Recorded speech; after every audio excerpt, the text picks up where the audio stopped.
بسم اللہ الرحمن الرحیم وَلَقَدْ أَرْسَلْنَا مِن قَبْلِكَ رُسُلًا إِلَىٰ قَوْمِهِمْ فَجَاءُوهُم بِالْبَيِّنَاتِ فَانْتَقَمْنَا مِنَ الَّذِينَ أَجْرَمُوا وَكَانَ حَقًّا عَلَيْنَا نَصْرُ الْمُؤْمِنِينَ اللَّهُ الَّذِي يُرْسِلُ الرِّيَاحَ فَتُثِيرُ سَحَابًا فَيَبْسُطُهُ فِي السَّمَاءِ كَيْفَ يَشَاءُ وَيَجْعَلُهُ كِسَفًا فَتَرَى الْوَدْقَ يَخْرُجُ مِنْ خِلَالِهِ فَإِذَا أَصَابَ بِهِ مَنْ يَشَاءُ مِنْ عِبَادِهِ إِذَا هُمْ يَسْتَبْشِرُونَ وَإِنْ كَانُوا مِنْ قَبْلِ أَنْ يُنَزَّلَ عَلَيْهِمْ مِنْ قَبْلِهِ لَمُبْلِسِينَ فَانظُرْ إِلَىٰ آثَارِ رَحْمَةِ اللَّهِ كَيْفَ يُحْيِي الْأَرْضَ بَعْدَ مَوْتِهَا إِنَّ ذَلِكَ لَمُحْيِي الْمَوْتَىٰ وَهُوَ عَلَىٰ كُلِّ شَيْءٍ قَدِيرٌ وَلَئِنْ أَرْسَلْنَا رِيحًا فَرَأَوْهُ مُصْفَرًّا لَظَلُّوا مِنْ بَعْدِهِ يَكْفُرُونَ فَإِنَّكَ لَا تُسْمِعُ الْمَوْتَىٰ وَلَا تُسْمِعُ الصُّمَّ الدُّعَاءَ إِذَا وَلَّوْا مُدْبِرِينَ وَمَا أَنْتَ بِهَادِ الْعُمْيِ عَنْ ضَلَالَتِهِمْ إِن تُسْمِعُ إِلَّا مَنْ يُؤْمِنُ بِآيَاتِنَا فَهُمْ مُسْلِمُونَ صدق اللہ العظیم۔ سورۃ الروم کی آیت نمبر 47 سے 53 تک آیتیں آپ کے سامنے اس وقت تلاوت کی گئی۔ ان آیات مبارکہ سے پہلے فرمایا تھا کہ اللہ کی آیات قدرت میں سے ہواؤں کا بھیجنا ہے، جو ہوائیں خوشخبری سناتی ہیں اللہ کی رحمت کی آمد کی، یعنی بارش ہونے کی، تاکہ اللہ تعالیٰ اپنی رحمت لوگوں کو چکھائیں، یعنی باران رحمت ان پہ برسائیں، اور تاکہ اسی بارش کی وجہ سے سمندروں میں، دریاؤں میں تمہاری کشتیاں بھی چلیں، جن سے تم رزق حاصل کرو، روزی تلاش کرو، اور تم ان اللہ کی نعمتوں پر شکر ادا کرو۔ تو اسی سلسلے کے ساتھ اللہ تعالیٰ آگے فرماتے ہیں آج کی آیات میں کہ وَلَقَدْ أَرْسَلْنَا مِن قَبْلِكَ رُسُلًا، اے محمد صلی اللہ علیہ وسلم بالیقین ہم نے آپ سے پہلے بھی بہت سے رسول بھیجے ہیں، رسولن بہت سے رسول بھیجے ہیں، اِلیٰ قومہم ان کی قوموں کی طرف، ہر رسول اپنی قوم کی طرف آیا۔ فَجَاءُوهُم بِالْبَيِّنَاتِ، پھر وہ سارے رسول ان قوموں کے پاس آئے واضح نشانیاں لے کر، اپنی نبوت کے دلائل لے کر، معجزات لے کر، احکامات اور اللہ تعالیٰ کی نشانیاں لے کر۔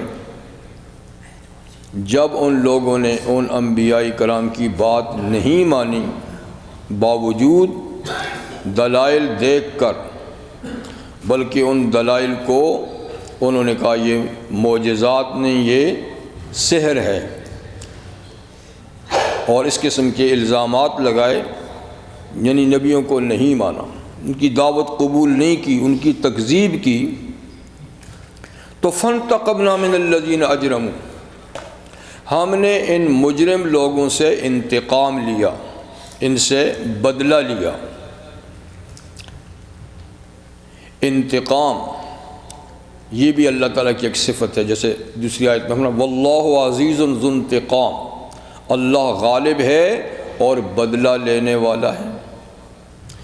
لیکن انتقام کا وہ معنی مراد نہیں جو ہمارے اندر ہوتا ہے، کہ کوئی ہمارے ساتھ زیادتی کرے تو ہمیں اس وقت تک چین اور سکون نہیں ملتا جب تک کہ ہم اپنی اس زیادتی کا بدلہ نہ لے لیں۔ تو ہمارے ہاں تو انتقام اس کو کہتے ہیں، بدلہ لینا، اور اس طرح دوسرے کو نقصان پہنچا کر اپنا دل ٹھنڈا کرنا۔ لیکن اللہ تعالیٰ کے ہاں یہ معنی نہیں ہے، اس لیے کہ اللہ تعالیٰ تو غنی ہے، وراء الورا ہیں، ان کو کسی کی کوئی تکلیف نہیں پہنچتی کہ کوئی ان کو تکلیف پہنچائے کہ جس کے بدلے میں وہ اس سے انتقام لیں۔ یہ مطلب نہیں ہے۔ اللہ تعالیٰ کے انتقام کا مطلب یہ ہے کہ لوگ جو برے کام کرتے ہیں ان کے برے کام کا نتیجہ بھی بھگتے ہیں۔ جو برے کام کرتے ہیں تو اپنے برے اعمال کا نتیجہ جو ان کو ملتا نا، اسی کا نام انتقام ہے۔ تو دراصل یہ سزائیں اپنے اعمال ہیں اور کوئی باہر کی چیز نہیں، کوئی خارجی چیز نہیں۔ وَكَانَ حَقًّا عَلَيْنَا نَصْرُ الْمُؤْمِنِينَ، اور ہم پر مومنوں کی مدد لازم ہے کہ ہم مومنوں کی مدد کریں گے اور مخالفین سے انتقام لیں گے، یعنی مومنوں کو جو انہوں نے ستایا، دکھ دیا، ان کی تکذیب کی، یہ تکذیب الٹی ان پہ پڑے گی، یہی انتقام ہے۔ اب ہم پر حق ہے مومنوں کی مدد، تو کیا اللہ پر بھی کوئی حق ہوتا ہے؟ یہ ایک سوال ہے۔ حق تو ایک ایسی چیز ہے جو کسی قانون کے تحت کسی پر لاگو ہو، تو اللہ تو کسی قانون کا پابند نہیں، اور کوئی ایسی ذات نہیں جو اللہ پر کوئی قانون لگا سکے۔ تو اس لحاظ سے بندوں پر اللہ کا کوئی حق نہیں ہے، اللہ کا بندوں پر حق ہے، اس لیے کہ اس نے پیدا کیے ہیں، وہ روزی دیتا ہے، وہ زندگی دیتا ہے، وہ ساری چیزیں دیتا ہے، تو اللہ کا تو حق ہے، اور یہ کہ وہ قوت رکھتا ہے، پاور رکھتا ہے، لیکن اللہ پر حق کے کیا معنی ہیں؟ ٹھیک ہے نا؟ تو اس لیے کہتے ہیں کہ چونکہ اللہ پر کوئی حق بندوں کا نہیں، اس لیے بے حق فلان کہہ کے دعا نہیں مانگنی چاہیے۔ اے اللہ بے حق فلاں کے حق کی وجہ سے ایسا کر، کیونکہ اللہ پر تو کسی کا حق نہیں ہے، نہیں ہے۔ تو پھر یہاں اللہ تعالیٰ کیسے فرماتے ہیں کہ ہم پر حق ہے، ہم پر حق ہے کہ ہم مومنوں کی مدد کریں؟ اور یہ لفظ دو جگہ قرآن مجید میں آیا ہے، ایک تو یہیں پر ہے ہم پر حق ہے، ایک دوسری کا وَكَانَ حَقًّا عَلَيْنَا نُنْجِي الْمُؤْمِنِينَ، مومنوں کو نجات دینا، بچا لینا، یہ ہم پر حق ہے۔ اور یہاں فرمایا کہ مومنوں کی مدد کرنی ہم پر حق ہے، لازم ہے یہ۔ تو بہرحال قاعدے اور قانون کے تحت تو ایسی کوئی بات نہیں، قاعدے اور قانون کے تحت تو اللہ پر کوئی حق نہیں ہمارا، اس کے حقوق ہیں، لیکن اللہ نے ایک بات خود اپنے اوپر لازم کر لی ہو اور اس کو اللہ تعالیٰ کہے کہ یہ مجھ پر حق ہے، تو یہ ہو سکتا ہے۔ تو یہ حق اللہ نے خود لازم کیا ہے، کسی خارجی طاقت نے، باہر کی طاقت نے اللہ پر کوئی حق نہیں لگایا، یہ اللہ تعالیٰ نے خود اپنی مہربانی سے اپنے اوپر لازمی کیا ہے کہ مجھ پر لازم ہے کہ میں ایسا کروں گا۔ یہ لزوم کسی خارجی طاقت سے ان پہ نہیں ہوا، خارجی کوئی طاقت ہی نہیں جو اللہ تعالیٰ پہ کوئی چیز لازم کرے جی۔ اور یہ ایسا ہی ہے جیسے کہ حدیث میں نبی کریم صلی اللہ علیہ وسلم کے ساتھ حضرت معاذ بن جبل رضی اللہ عنہ تشریف لے جا رہے تھے، اور ایک ہی خچر پہ آپ سوار تھے، حضور صلی اللہ علیہ وسلم بھی آگے اور آپ کے بالکل پیچھے حضرت معاذ بن جبل۔ تو حضور علیہ السلام نے ان کو متوجہ کرنے کے لیے فرمایا یا معاذ، اس نے کہا لبیک یا رسول اللہ و صادق، میں حاضر ہوں فرمائیے۔ آپ نے مکمل توجہ کے لیے 3 دفعہ کہا اے معاذ اے معاذ۔ پھر آپ نے فرمایا آپ جانتے ہو کہ بندوں کا اللہ پر کیا حق ہے، بندوں کا اللہ پر کیا حق ہے، اللہ کا بندوں پر کیا حق ہے۔ یہ 2 سوال کیا تھا۔ تو پہلا سوال یہ تھا کہ اللہ پر یعنی بندوں کا کیا حق ہے اللہ پر، اور اللہ کا کیا حق ہے بندوں پر۔ تو انہوں نے جواب میں فرمایا کہ اللہ اور اس کا رسول ہی جانتے ہیں، یعنی آپ بتائیے مجھے تو پتہ نہیں۔ تو نبی کریم علیہ السلام نے فرمایا کہ اللہ کا حق بندوں پر یہ ہے ان یعبدوہ ولا یشرکوا بہ شیئا، ان یعبدوہ کہ وہ اس کی عبادت کریں اور اس کے ساتھ کسی کو شریک نہ ٹھہرائیں، یہ حق ہے اللہ کا بندوں پر۔ اور یہ کہ پھر اس کے مقابلے میں اللہ نے اپنے ذمہ کون سا حق لیا ہے بندوں کا؟ تو فرمایا یہ ہے کہ اللہ یعذبہم، ان کو عذاب نہیں دے گا۔ جب اس کے ساتھ کسی کو شریک نہیں ٹھہرائیں گے تو اللہ ان کو عذاب نہیں دے گا۔ مطلب ہے کہ اگر ان کا صحیفہ اعمال صاف ستھرا ہوا تو بالکل ہی عذاب نہیں ملے گا، ڈائریکٹ جنت میں چلے جائیں گے۔ اور شرک اور کفر کے علاوہ اگر اور کوئی معصیت اور گناہ ساتھ لے کر گئے، توبہ نہیں کی اور معافی نہیں ملی، تو بھی ان کو میعادی سزا ملے گی اور پھر دائمی سزا نہیں ملے گی، وہ جنت میں جائیں گے۔ تو بہرحال جو مشرک نہیں، کافر نہیں، تو وہ کبھی نہ کبھی جنت میں ضرور جائے گا۔ تو یہاں بھی حق جو حضور نے فرمایا تو وہ وہی حق ہے کہ جو اللہ نے خود اپنے اوپر لازم کیا ہے، ورنہ اللہ پر کوئی حق نہیں کسی کا۔ یہ اہل سنت والجماعت کا مسلک ہے۔ لیکن معتزلہ فرقہ، جو گمراہ فرقوں میں سے ایک فرقہ گزرا ہے معتزلہ، وہ کہتے ہیں کہ اللہ پر بھی حق ہے،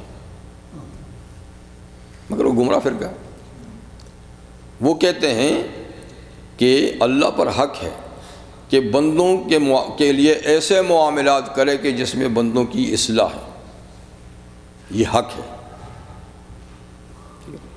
تو اس لحاظ سے ان کے نزدیک گویا بے حق فلان کہہ کے دعا مانگی جا سکتی ہے ان کے نزدیک، لیکن ہمارے ہاں چونکہ حق نہیں ہے اس لیے بے حق فلان کہہ کے دعا نہیں مانگی جا سکتی۔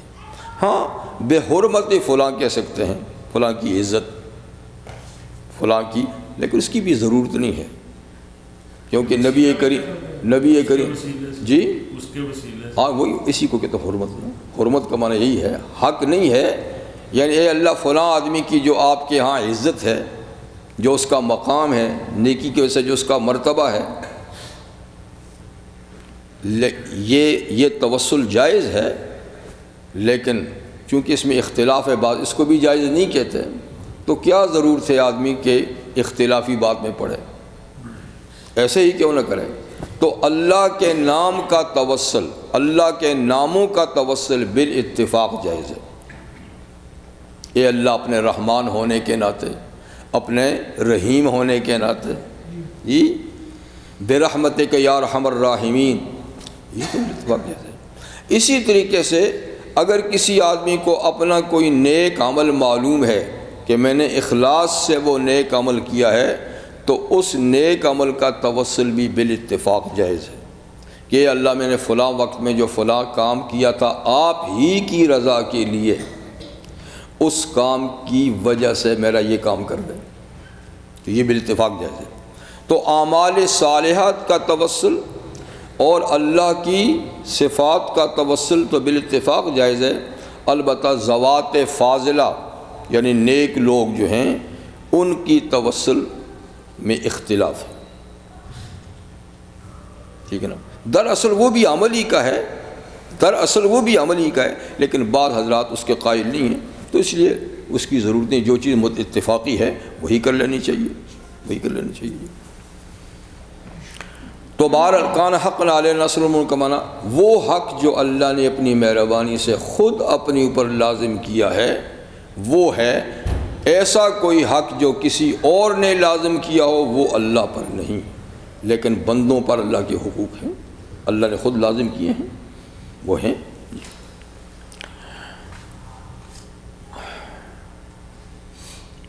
اللہ الذی یرسل الریاح فتصیر سحابا، اللہ ہی وہ ذات ہے جو ہواؤں کو بھیجتا ہے،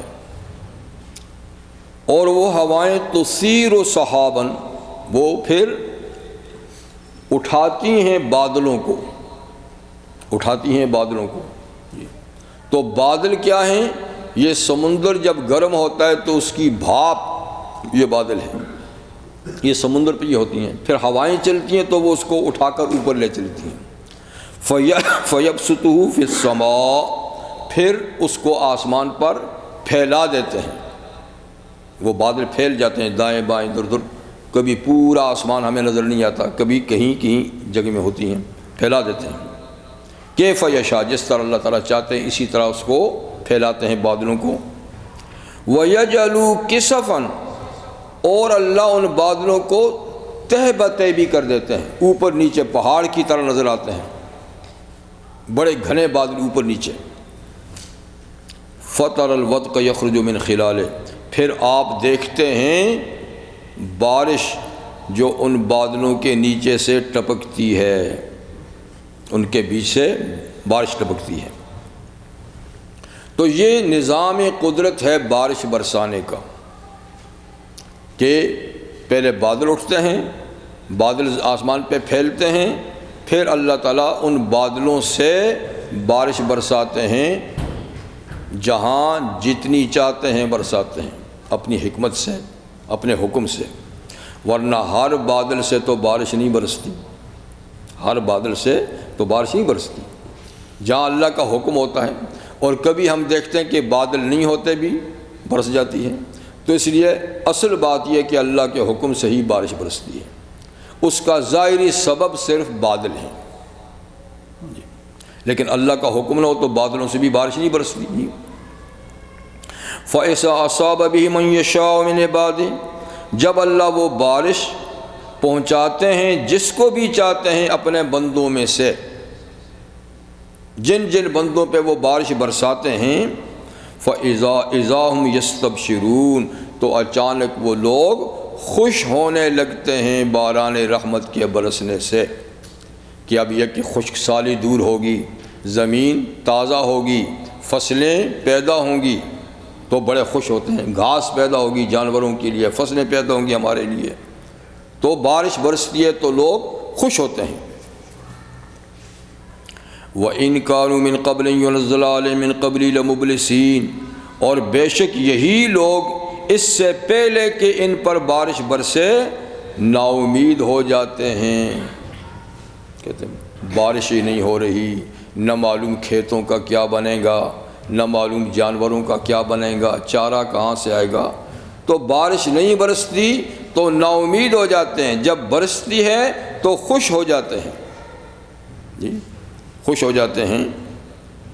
فانظر الی آثار رحمت اللہ، تو دیکھیے اللہ تعالیٰ کی رحمت کے نشانات کو، یہ بارش بھی اللہ کی رحمت کی، تو جس طرح بارش سے اللہ خشک زمین کو تازگی بخشتے ہیں، اسی طرح اللہ تعالیٰ روحانی بارش اور وحی کی بارش سے دلوں کو بھی تازگی بخشتے ہیں۔ جب وحی کی بارش نہیں ہوتی تو دل مرجھائے ہوتے ہیں، خشک ہوتے ہیں، جب وحی کی بارش برستی ہے تو دلوں میں بھی تازگی آتی ہے، جس طریقے سے کہ آسمانی بارش سے زمین کو تازگی ملتی ہے۔ تو دیکھیے اللہ تعالیٰ کی رحمت کے آثار اور نشانات، کیف یحیی الارض بعد موتہا، اللہ زمین کے مر جانے کے بعد، خشک ہو جانے کے بعد کس طرح اس کو بارش سے زندگی بخشتے ہیں۔ کہتے ہیں کہ اسی کو دیکھ کر دلیل حاصل کرو، ان ذالک لمحیی الموتیٰ، بے شک یہی اللہ مردہ زمین کو بارش سے زندہ کرنے والا، مردوں کو بھی زندہ کرنے والا ہے، مردوں کو بھی زندہ کرنے والا ہے۔ تو زمین کی زندگی سے مردوں کی زندگی پر استدلال کرو، دلیل حاصل کرو، اس کو یہ نہ سمجھو کہ مردے کیسا زندہ ہوں گے۔ تمہارا مردہ بیج، تمہاری مردہ گٹھلی اگر بارش برسنے سے زندہ ہو سکتی ہے تو تم بھی زندہ ہو سکتے ہو۔ یہ دلیل ہے کہ اللہ مردوں کو زندہ کرنے والا ہے، اور وہ علی کل شیء قدیر، وہ ہر چیز پر قادر ہے۔ مطلب یہ کہ اللہ تعالیٰ یہ مناظر تمہیں دکھاتے ہیں کہ قیامت کا وقوع ہوگا اور مردوں کو زندہ کیا جائے گا، اس کو اللہ تعالیٰ دنیا میں بار بار دکھاتے ہیں۔ گھاس مری ہوتی ہے، پودے مرجھائے ہوئے ہوتے ہیں، خشک لکڑی ہوتی ہے، اچانک بہار آتی ہے تو کونپلیں کھلتی ہیں، پتے نکلتے ہیں جی، اور مردہ گھاس پہ بارش برستی ہے تو وہ تازہ ہو جاتا ہے۔ تو یہ تو دلیل ہے نا کہ جو ان کو زندہ کر سکتا ہے تو تمہیں زندہ کیوں نہیں کر سکتا؟ تو غور کون کرے؟ فرمایا تم غور کرو تو یہ دلیل ہے احیاء موتیٰ کی۔ وَلَئِنْ أَرْسَلْنَا رِيحًا، اور اگر ہم دوسرے قسم کی ہوا بھیج دیں، ایک تو وہ ہوا ہے جو اوپر بتایا تھا کہ وہ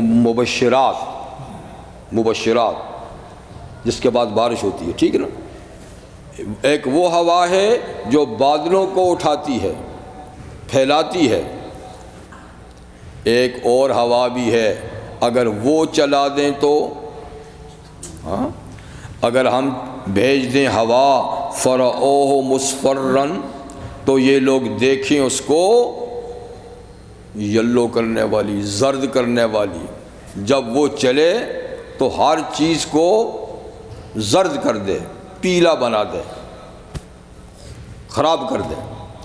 یعنی جب تیز اور تند ہوائیں چلتی ہیں تو ایک وہ ہیں جو پورے درختوں کو اکھاڑ کے رکھ دیتی ہیں، مکانوں کو گرا دیتی ہیں، سمندر میں جہازوں کو بھی توڑ پھوڑ دیتی ہیں، قاصفات ان کو کہتے ہیں، قاصفات، ایسی ہوائیں بھی چلتی ہیں، اور گرم لو والی ہوا بھی چلتی ہے، اس میں سخت گرمی ہوتی ہے، وہ سبزے کو جلا کے رکھ دیتی ہیں۔ سخت ٹھنڈی ہوا بھی چلتی ہے جی، وہ بھی ہر تازہ چیز کو مرجھا کے رکھ دیتی ہے۔ تو فرمایا جس طریقے سے تازگی بخش ہوائیں ہم چلاتے ہیں، نسیم سحر جب چلاتے ہیں، باد صبا جب چلاتے ہیں تو پودے کھلتے ہیں، اور جب ہم قاصفات باد سرسر چلاتے ہیں تو ہر سبز چیز بھی زرد ہو جاتی ہے، پیلی پڑ جاتی ہے۔ فرعوا مصفرن لظلوا من بعد یکفرون، تو یہ لوگ پھر ہو جاتے ہیں اس کے بعد ناشکر ہو جاتے ہیں۔ او دیکھا جی ہماری فصلیں تباہ ہو گئیں، دیکھا جی ہوا چلی تو یہ ہو گیا، ہوا چلی تو وہ ہو گیا۔ تو جب رحمت کی ہوائیں چلتی ہیں تو خوش ہوتے اور اتراتے ہیں، تو بھی شکر نہیں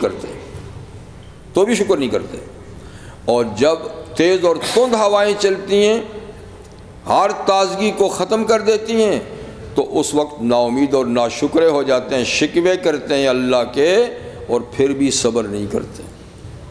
تو ادھر شکر نہیں کرتے، ادھر صبر نہیں کرتے، تو دونوں طرف سے مار کھاتے ہیں، دونوں طرف سے۔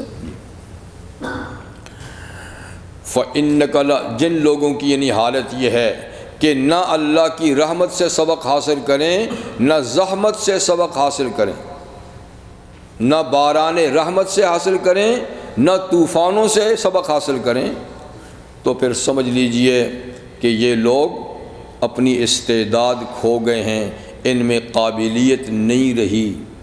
ان پر آپ زیادہ افسوس نہ کریں، بس ان کو پیغام پہنچائیں، لیکن ان کے نہ ماننے پہ افسوس نہ کریں، اس لیے کہ انہوں نے اپنی استعداد اور قوت کو ختم کر دیا ہے، قابلیت ہی نہیں ان میں۔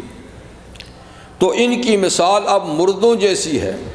تو فَإِنَّكَ لَا تُسْمِعُ الْمَوْتَىٰ، آپ مردوں کو بات نہیں سنوا سکتے۔ تو یہاں مردے سے مراد کیا ہے؟ یعنی وہ لوگ جنہوں نے اپنی استعداد ضائع کر دی ہے، جن پہ کوئی بھلی بات اثر نہیں کرتی، ان کو اللہ تعالیٰ نے مردوں سے تشبیہ دی ہے۔ تو فَإِنَّكَ لَا تُسْمِعُ الْمَوْتَىٰ، آپ ان مردوں کو نہیں سنوا سکتے۔ وَلَا تُسْمِعُ الصُّمَّ الدُّعَاءَ إِذَا وَلَّوْا مُدْبِرِينَ، اور آپ بہروں کو بھی پکار نہیں سنوا سکتے جب کہ وہ بہرے پیٹھ پھیر کر جا رہے ہوں، کھڑے بھی نہیں ہیں، متوجہ بھی نہیں ہیں، بھاگ رہے ہیں، تو بہرے بھی ہیں پھر بھاگ بھی رہے ہیں، تو آپ ان کو کیا سنوائیں گے؟ ان کو کیا سنوائیں گے؟ تو آپ نہیں سنا سکتے ان کو۔ وَمَا أَنْتَ بِهَادِ الْعُمْيِ، اور آپ اندھوں کو رستہ نہیں بتا سکتے، عن ضلالتہم، ان کی گمراہی سے، وہ غلط رستے پہ چل رہے ہیں، اندھے ہیں، آپ ان کو رستہ نہیں دے سکتے، ہدایت نہیں دے سکتے، ٹھیک ہے نا، اس لیے کہ وہ اندھے ہیں۔ تو رستہ تو وہ اس کو بتایا جائے اور رستے پہ چلے گا جس کی بینائی ہو، تو اندھے کو آپ رستہ بتائیں کہ ادھر چل، تو اس کو کیا پتہ ہے؟ تو گویا کافروں کی مثال بہروں کی بھی ہے، اور بہرے بھی وہ جو متوجہ ہی نہیں ہیں، بھاگ رہے ہیں، اور ان کی مثال مردوں جیسی ہے، اور ان کی مثال اندھوں جیسی ہے۔ تو ہدایت کے تین اسباب ہیں، وہ تینوں ہی ان لوگوں میں نہیں، تینوں ہی ان لوگوں میں نہیں، تو پھر آپ کیوں افسوس کریں ان کے نہ ماننے پر؟ تو مطلب آپ پیغام پہنچائیں، نہیں مانتے تو آپ افسوس نہیں کریں، تسلی رکھیں۔ ان تسمعوا الا من یؤمن بآیاتنا فہم مسلمون، آپ نہیں سنوا سکتے مگر صرف ان لوگوں کو جو ہماری آیات پر ایمان لاتے ہیں اور وہ تابعداری اختیار کرنے والے ہیں، تو ان کو آپ سنوا سکتے ہیں، یعنی ان کو آپ کا سنانا فائدہ دیتا ہے، آپ سنائیں تو وہ سن کر فائدہ اٹھاتے ہیں، لیکن جو کافر ہیں، معاند ہیں، وہ نہیں سنتے، یعنی ان کا سننا برابر ہے۔ انہی لوگوں کے بارے میں ختم اللہ علی قلوبہم وعلی سمعہم، یا انہی کے بارے میں بل طبع اللہ علی قلوبہم، ان کے دلوں پہ اللہ تعالیٰ نے سیل کر دی ہے۔ تو مطلب یہ کہ وہ لوگ اپنی استعداد اور قابلیت کو ختم کر چکے ہیں۔ تو یہ نبی کریم علیہ السلام کو تسلی دی جا رہی ہے کہ ایسے لوگوں کے ساتھ کھپے نہیں، نہ ماننے پہ پریشان نہ ہوں، لیکن یہ ہے کہ پیغام ضرور پہنچا دیں، یہ آپ کی ڈیوٹی ہے۔ ان علیک الا البلاغ، پہنچائیں ضرور، پریشان نہ ہو نہ ماننے سے۔ جی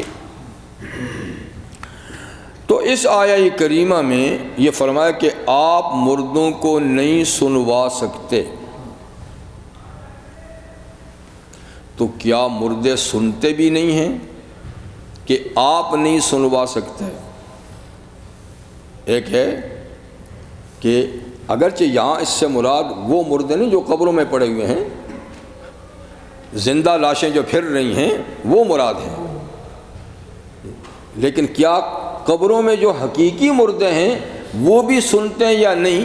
تو اصل میں اس آیت کا تعلق اس سے نہیں ہے، اس سے تو ان مردوں کا تعلق ہے جو ہمارے خیال میں زندہ ہیں پر اللہ کے نزدیک وہ مردہ ہیں اور چلتے پھرتے ہیں۔ جی تو واقعی جو مرے ہوئے ہیں قبروں میں، کیا وہ بھی سنتے ہیں؟ یعنی تو اس آیت کا اس سے تعلق نہیں ہے، لیکن بہرحال یہ بھی ایک مسئلہ ہے مسائل میں سے کہ کیا مرنے کے بعد مردہ سنتے ہیں یا نہیں۔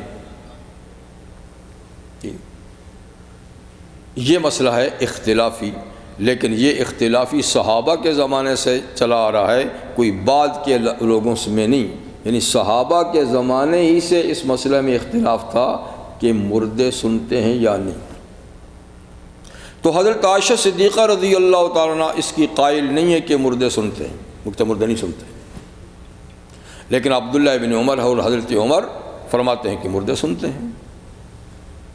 تو جس مسئلے میں صحابہ ہی کا اختلاف ہو اس کا کوئی حل نہیں ہے، اس کو اسی طرح رہنے دیجئے جس طرح ہے۔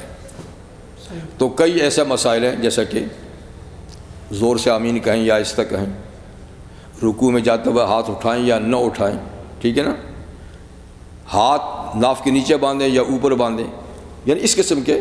تو یہ صحابہ کے زمانے سے ہی مختلف چلے آ رہے ہیں، اس لیے ان کا کوئی حل نہیں ہے، اس لیے ان اختلافی مسائل کو اچھالنے کی ضرورت بھی نہیں ہے۔ بس جو جس دلیل کو مضبوط سمجھتا ہے اس پہ عمل کرے، اور دوسرے بھی اپنی جگہ میں عمل کریں، اس لیے کہ صحابہ میں اسی طریقے سے چلا آیا۔ تو اسی طرح سماع موتیٰ کا مسئلہ صحابہ کے زمانے سے اختلافی چلا آیا ہے۔ تو عبداللہ ابن عمر رضی اللہ عنہ کہتے تھے کہ سماع ہے، وہ فرماتے ہیں، میں فیصلے والی بات تو نہیں کرتا، میں آپ کو پہلے کہتے کہ فیصلہ ہم نہیں کر سکتے اور اس کا فیصلہ ہے بھی نہیں ہے، لیکن ان کی دلیل یہ ہے ان کی دلیل یہ ہے، یعنی ان کا فرمان یہ ہے کہ جب آدمی کسی قبر پہ جاتا ہے اور اس کو سلام کرتا ہے تو اگر وہ زندگی میں اس کے ساتھ جان پہچان اس کی ہے تو جب یہ سلام کرتا ہے تو روح تو مرتی نہیں ہے نا، تو جسم مرتا ہے نا، تو روح کا کنیکشن جسم کے ساتھ ہوتا ہے، کسی کا تیز ہوتا ہے کسی کا ہلکا ہوتا ہے، ٹھیک ہے نا، تو وہ اس کی روح اس کو پہچانتی ہے، یعنی اللہ اس کی روح کو واپس بھیجتے ہیں، سلام کرنے والے کے سلام کا جواب بھی دیتی ہے اور اس کو پہچانتی بھی ہے کہ یہ کون صاحب ہے، اگر دنیا میں ان کی جان پہچان ہے تو، نہیں تو صرف سلام کا جواب دیتی ہے بس۔ ان کی اہل علم نے ایک دلیل یہ بھی دی ہے کہ نبی کریم علیہ وسلم کی تعلیمات میں ہے کہ جب تم قبرستان میں جاؤ، ایک قبر ہے، دو ہیں، چار ہیں، جتنی بھی ہیں، تو آداب کیا ہے؟ کہو السلام علیکم یا اہل القبور انتم سلفنا ونحن بالاثر وانا انشاءاللہ بکم لاحقون، یا اسی طرح کے مختلف الفاظ ہیں۔ تو فرماتے ہیں کہ اگر وہ سنتے نہیں تو ان کو السلام علیکم کہنے کا کیا مطلب ہے کہ تم کو سلام ہو اے قبر، باقاعدہ ان کو خطاب ہے، تم پر سلام ہو اے قبروں والے یا دیار قوم المومنین، جی تو کہتے سنتے ہیں نا جبھی تو السلام علیکم ان کو کہا جاتا ہے، نہ سنتے ہوتے تو صرف ان کے لیے دعا ہوتی اے اللہ ان پہ رحمت نازل کر، اے اللہ ان پہ سلامتی نازل کر، تو اللہ تعالیٰ سے دعا کرتے، ان کو خطاب کرنے کی کیا ضرورت ہے؟ تو جیسے ہم ایک دوسرے کو کہتے ہیں السلام علیکم، اس لیے کو سنتا ہے اس کو خطاب کرتے ہیں، تو کہتے ہیں وہ ان کو بھی خطاب کرتے ہیں تو وہ سنتے ہیں۔ خیر یہ ان کی دلیل ہے، اور حضرت عائشہ صدیقہ وغیرہ تو انہی آیات سے استدلال کرتی ہیں، لیکن دراصل ان آیات کا اس مسئلے سے تعلق نہیں ہے، یہاں مردے سے مراد وہ نہیں ہیں بلکہ وہ کافر لوگ ہیں جو حق کی بات نہیں سنتے اور اس کو قبول نہیں کرتے، اصل میں آیات سے مراد وہ ہیں، چاہے اس صورت میں ہیں چاہے آگے سورہ فاطر میں آئیں گے اور صورتوں میں بھی گزرا ہے، تو یہاں یہ لوگ مراد ہیں۔ السلام علیکم یا اہل القبور جو فرما رہے تھے آپ صلی اللہ علیہ وسلم کی حدیث سے، ہاں یہ حضور صلی اللہ علیہ وسلم نے تعلیم دی ہے نا کہ جب قبرستان میں جاؤ تو ان قبر والوں کو یوں سلام کیا کرو۔ پھر دیکھیے اس میں ایک بات متفقہ ہے کہ انبیاء کرام سنتے ہیں، اس میں کسی کا اختلاف نہیں ہے، اس لیے کہ انبیاء کرام اپنی قبروں میں زندہ ہیں، اور نبی کریم صلی اللہ علیہ وسلم نے ارشاد فرمایا کہ اللہ تعالیٰ نے انبیاء کے اجسام کو مٹی پر حرام کر دیا ہے کہ ان کے جسموں کو کھائے، تو ان کے جسم بھی سلامت رہتے ہیں اور ان کی روح کا جسم سے کنیکشن بھی بہت مضبوط ہوتا ہے۔ تو خود حضور نے فرمایا کہ جو میری قبر پہ آ کے سلام کرتا ہے میں سنتا ہوں یا درود پڑھتا ہے، اور جو دور سے درود اور سلام پڑھتے ہیں وہ فرشتے مجھے پہنچاتے ہیں، لیکن جو قبر پہ آ کے سلام کرتا ہے تو اس کو میں خود سنتا ہوں، جی۔ تو انبیاء کرام کا سماع بہرحال متفقہ ہے، غیر انبیاء کرام کا سماع اس میں جیسے کہ میں نے بتایا کہ اختلاف ہے، ٹھیک ہے نا۔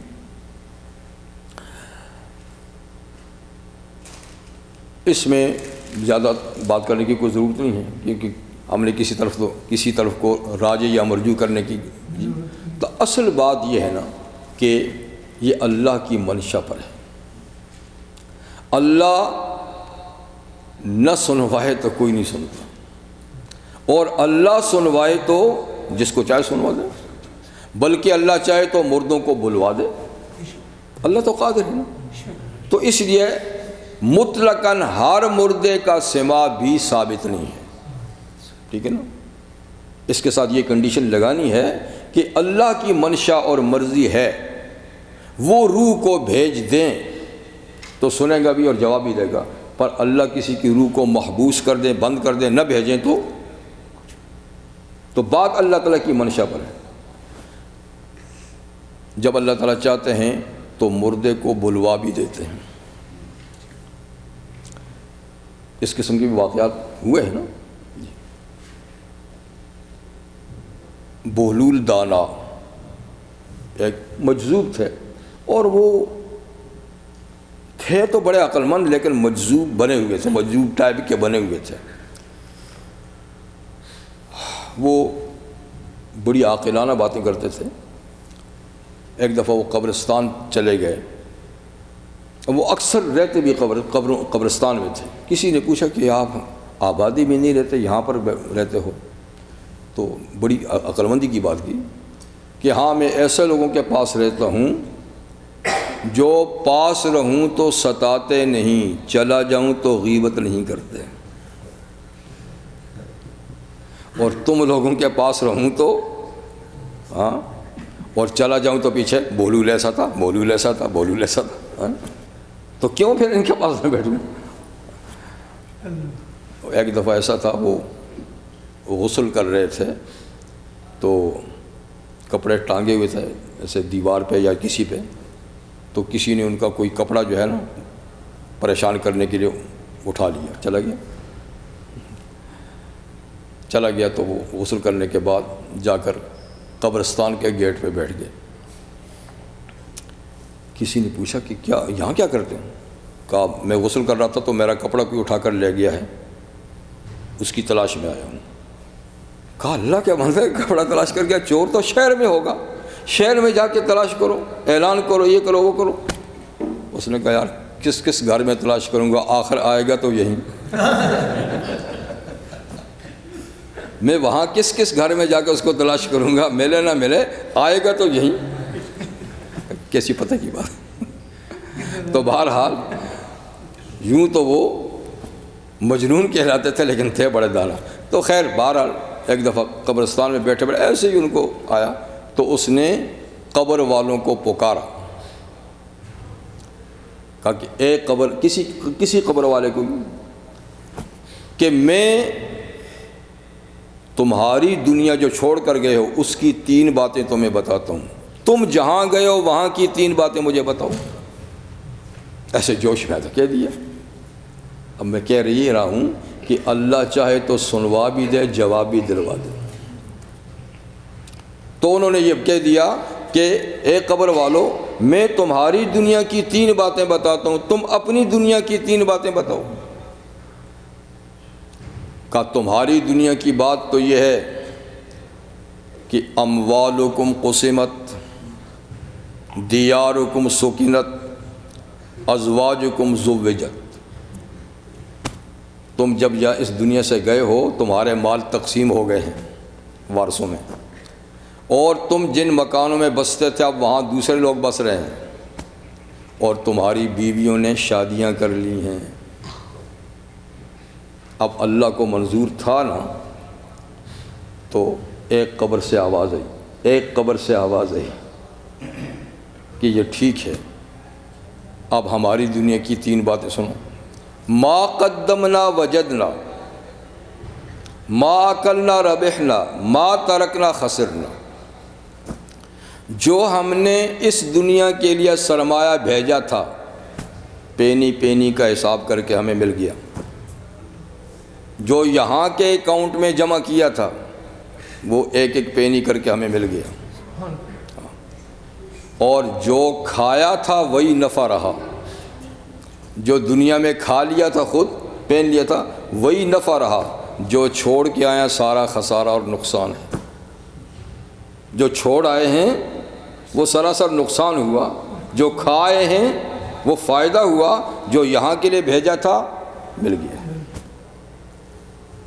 تو مقصد یہ ہے کہ اللہ چاہے تو مردوں کو بلوا بھی سکتا ہے، سنوا بھی سکتا ہے، لیکن اللہ نہ چاہے تو ہر مردہ سنتا ہے، اس کا بھی کوئی قائل نہیں ہو سکتا. اللہ تعالیٰ کی منشا پر، لیکن انبیاء کرام اس سے مستثنی ہیں. تو آپ مردوں کو نہیں سنوا سکتے، ہم مردوں کو نہیں سنوا سکتے، پر اللہ چاہے تو سنوا دے. یہ ان مردوں کی بات کرتا ہوں، یہاں کے مردوں کی بات نہیں کرتا. ہمارے سید عطا اللہ شاہ بخاری رحمہ اللہ بڑے پائے کے عالم اور بہت بڑے خطیب گزرے ہیں ایشیا کے. تو ایک دفعہ ان سے کسی نے یہ مسئلہ پوچھا کہ شاہ صاحب بتائیے مردے سنتے ہیں کہ نہیں؟ تو شاہ صاحب نے فرمایا کہ میں ان مردہ لاشوں کو 40 سال سے سنوا رہا ہوں، یہ نہیں سنتا ہے۔ تم ان مردوں کی بات کرتے ہو؟ یعنی میں 40 سال سے میری تو یہ نہیں سنتے، تو تم ان کی بات کرتے ہو؟ کہا جب جاؤ گے تو پتہ چل جائے گا سنتے ہیں کہ نہیں سنتے، جب جاؤ گے تو پتہ چل جائے گا سنتے ہیں کہ نہیں سنتے، میری تو یہ بھی نہیں سنتا ہے، تم ان کی بات کرتے ہو۔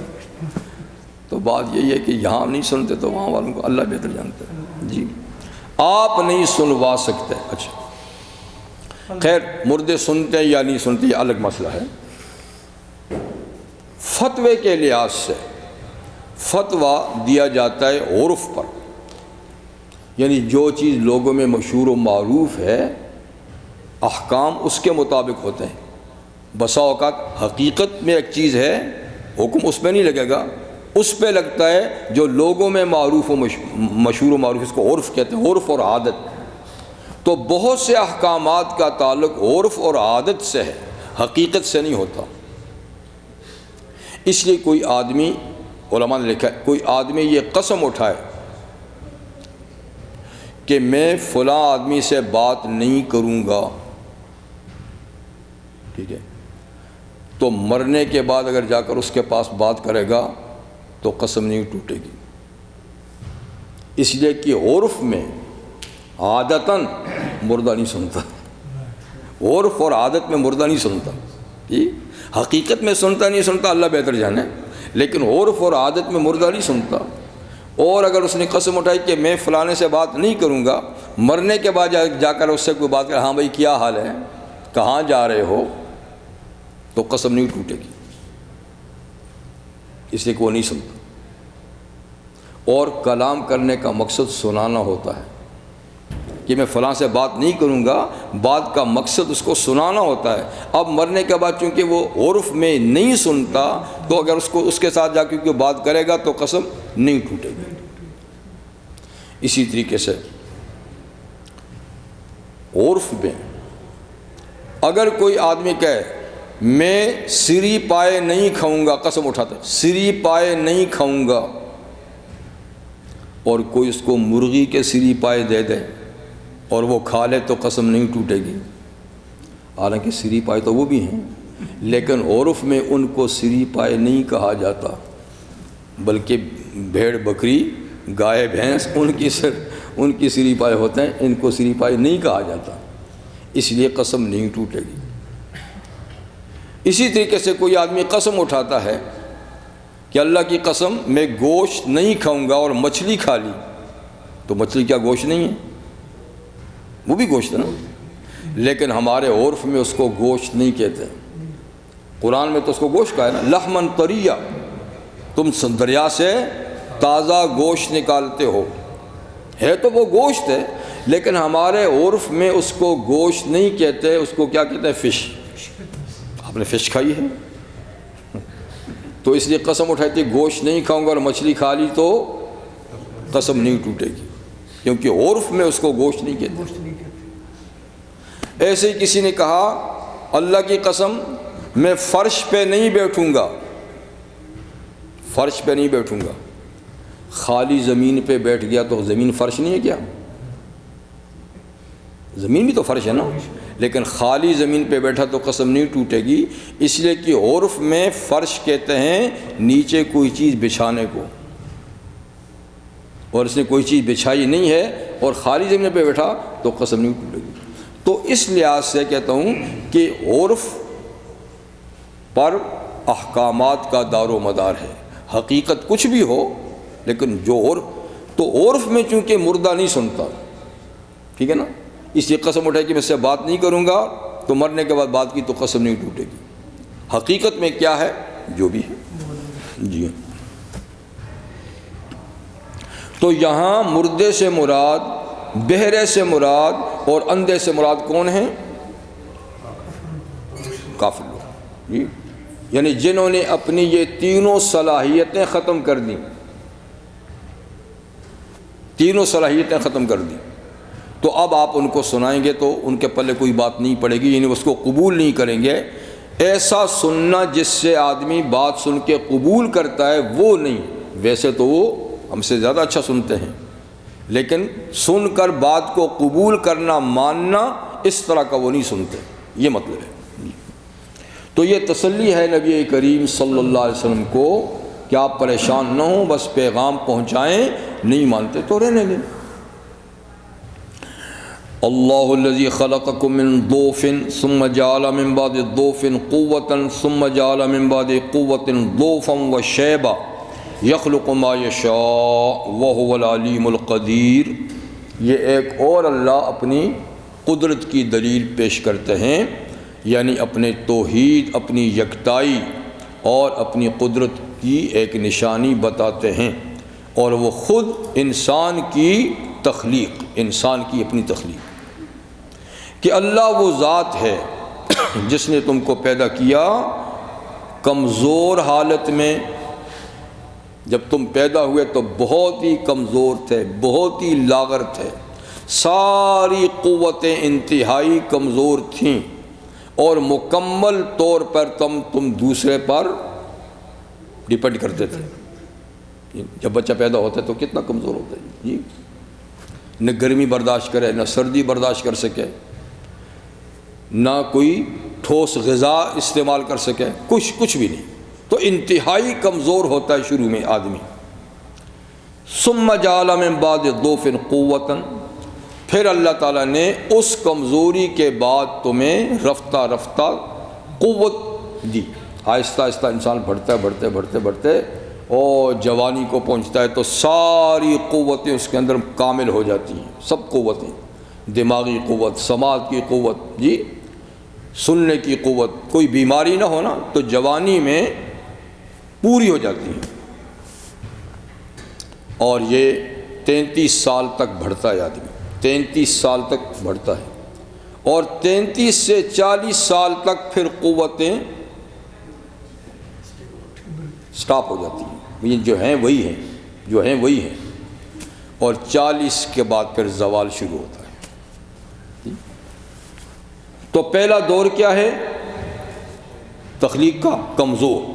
دوسرا دور کیا ہے؟ قوت، طاقت۔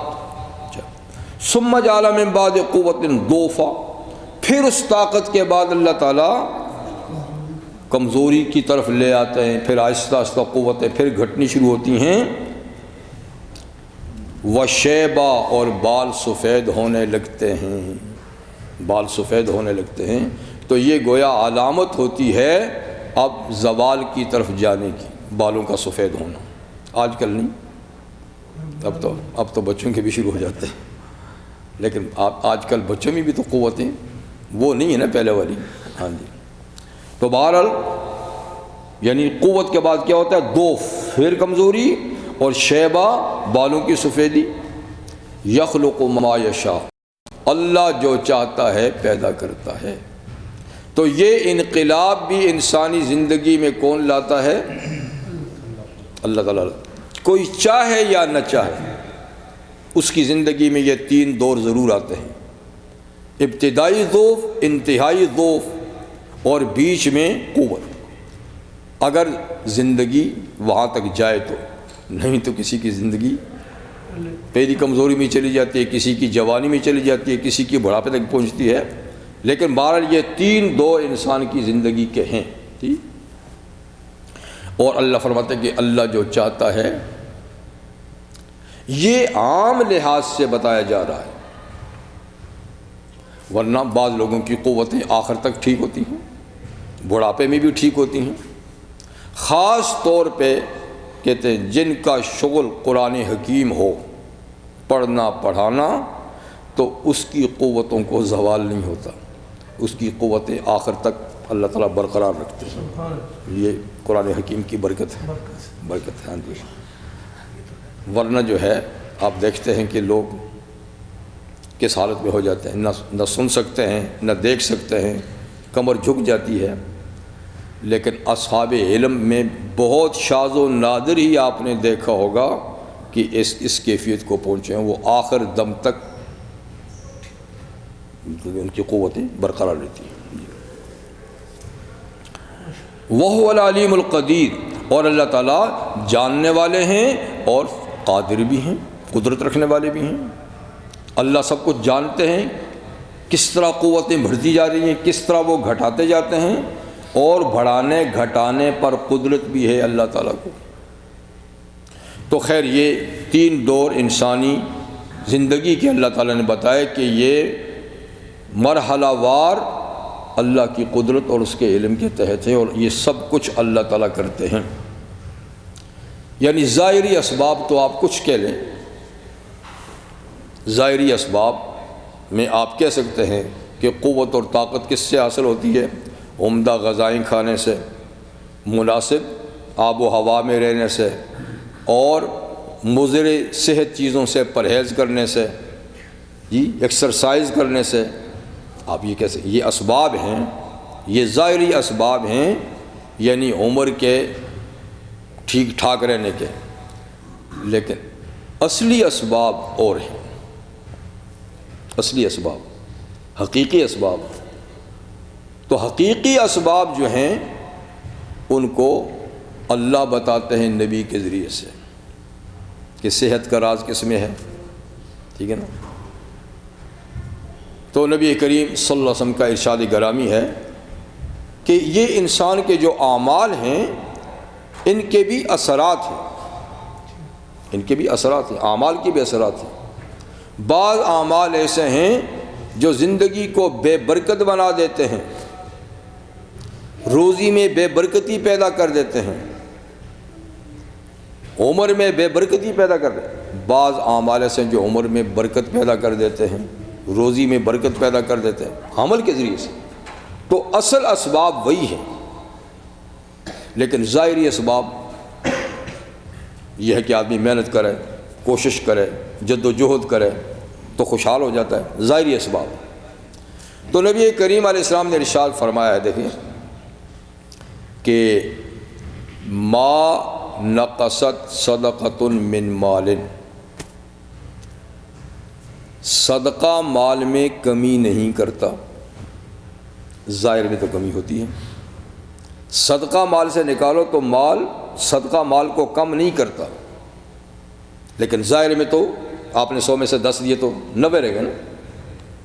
لیکن حضور فرماتے ہیں کہ صدقہ مال کو کم نہیں کرتا۔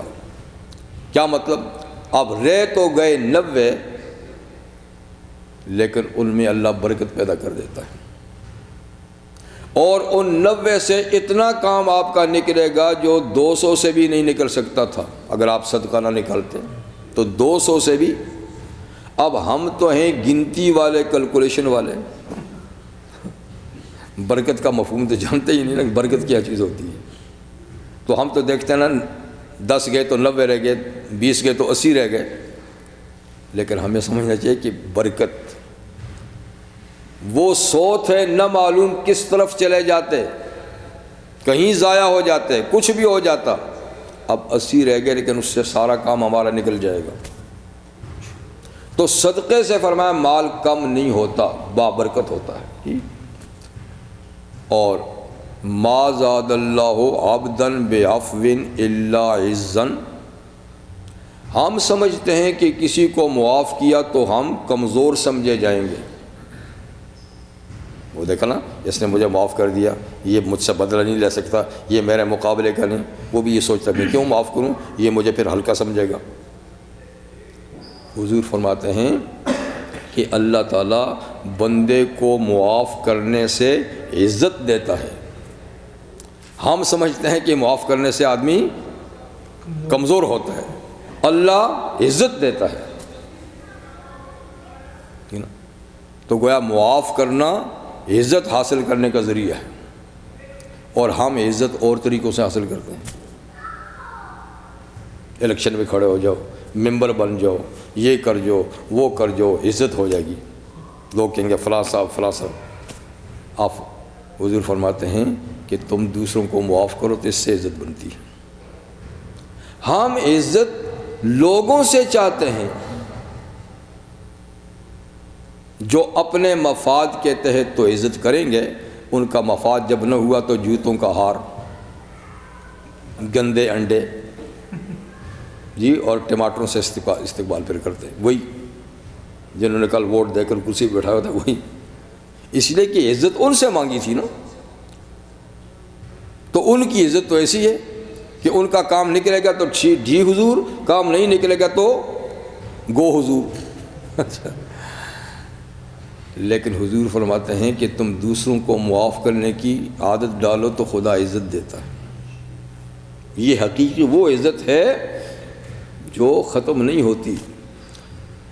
حدیث میں ہے کہ بندہ جب اللہ کو پیارا ہوتا ہے، اور پیارا کس سے ہوتا ہے؟ نیک اعمال سے ہوتا ہے، اللہ کی اطاعت عبادت سے ہوتا ہے۔ جب اللہ کو پیارا ہوتا ہے تو اللہ تعالیٰ سب سے پہلے جبریل امین کو بلا کر کہتے ہیں کہ جبریل فلاں بندہ میرا محبوب ہو گیا ہے، تو بھی اس سے محبت کر، اور سب فرشتوں میں بھی اعلان کر دے کہ وہ سب فرشتے اس سے محبت کریں، اس لیے کہ وہ میرا محبوب ہو گیا ہے۔ تو فرشتہ جبریل محبت کرتا ہے، اور پورے سب آسمانوں میں اور زمین پہ جتنے بھی فرشتے ہیں لا تعداد، جن کی تعداد ہم نہیں جانتے، ان میں اعلان کر دیتا ہے، سب فرشتے بھی محبت کرتے ہیں جی۔ قرآن حکیم ہے نا، سَيَجْعَلُ لَهُمُ الرَّحْمَنُ وُدًّا، اللہ اس کے لیے محبت کرنے والے پیدا کر دیتا ہے۔ پھر کچھ فرشتے وہ بھی تو ہیں نا جو انسان کی حفاظت کرتے ہیں، ایک وہ بھی ہوتا ہے جو دل میں اچھی باتیں ڈالتا ہے ہر آدمی کے، تو وہ بھی ان فرشتوں میں ہے، وہ بھی اس بندے سے محبت کرتا ہے، تو وہ پھر دوسرے جن لوگوں کے ساتھ اس کا کنیکشن ہے دل سے، ان کے دلوں میں بھی اس آدمی کی محبت ڈالتا ہے، تو پھر وہ لوگ بھی اس سے محبت کرنے لگ جاتے ہیں۔ تو یہ ایسی محبت ہے جو اللہ سے چلی فرشتوں کے تھرو لوگوں میں پھیل جاتی ہے۔ تو اصل محبت تو یہی ہے، اصل عزت تو یہ ہے نا۔ دیکھیں کتنی ہستیاں ہیں جن کو ہم نے دیکھا ہی نہیں، نام ہی سنا ہے، یا اس وقت دنیا میں موجود ہیں پر ہم نہیں ملے نہیں دیکھے، لیکن نام سنتے ہیں کہ اس کردار کے لوگ ہیں، اس عمل کے لوگ ہیں، تو کس طرح ان کے لیے ہمارے زبانوں سے دعائے رحمت کے کلمات نکلتے ہیں، اور دلوں میں کتنی ان کی محبت ہے۔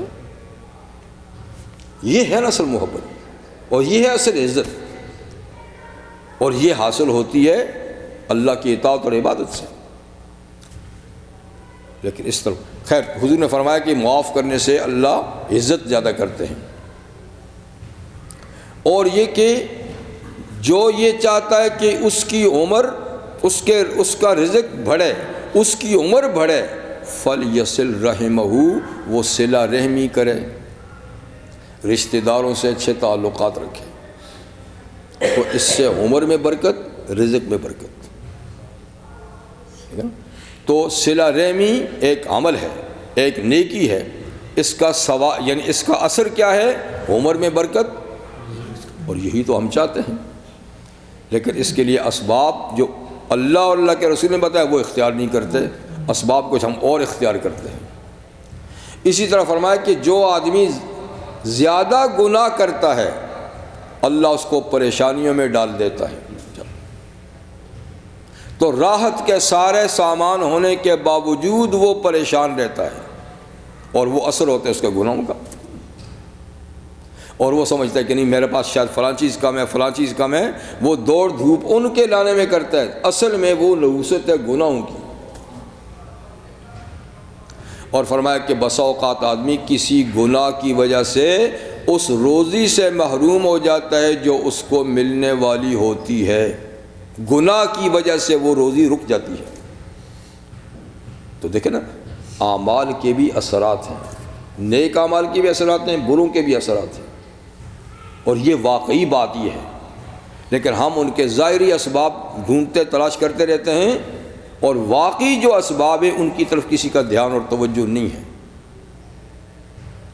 تو اس لیے چاہیے کہ ہم ان کے واقعی جو اسباب قرآن اور حدیث میں بتائے گئے ہیں ان کو دیکھ کر ان اسباب کو اختیار کریں، تاکہ ان مشکلات سے نجات ہو، اور وہ جو چیزیں ہم چاہتے ہیں ان اسباب کے تھرو وہ ہم کو حاصل ہوں۔